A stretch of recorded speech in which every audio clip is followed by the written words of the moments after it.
ఈరోజు స్మోకింగ్ గురించి చెప్పుకుందాం.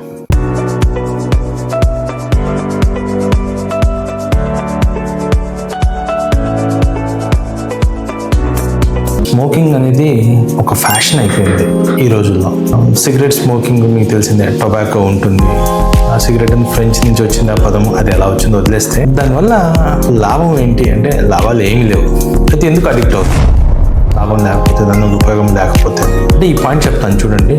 ఒక్క సిగరెట్ కాల్చడం కూడా అడిక్షన్కి దారితీస్తుంది. ఎలా అంటే బ్రెయిన్లో లింబిక్ సిస్టమ్ అని ఉంటుంది. ఆ లింబిక్ సిస్టమ్ అనేది స్టిమ్యులేట్ అవుతే ఒక రివార్డ్ వస్తుంది. సిగరెట్లో ఉన్న టొబాకో బర్న్ అయినప్పుడు నికోటిన్ అనేది రిలీజ్ అవుతుంది.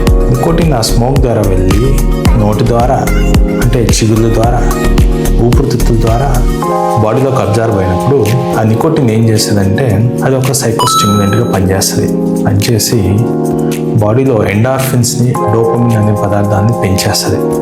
నరుని స్టిమ్యులేట్ చేస్తుంది. నరాన్ని స్టిమ్యులేట్ చేయడం వల్ల అలర్ట్గా అయిపోవడము, మనిషి హార్ట్ రేట్ పెరగడము, రియాక్షన్ టైం జరగడం వల్ల యాక్టివ్ అయిపోతాడు.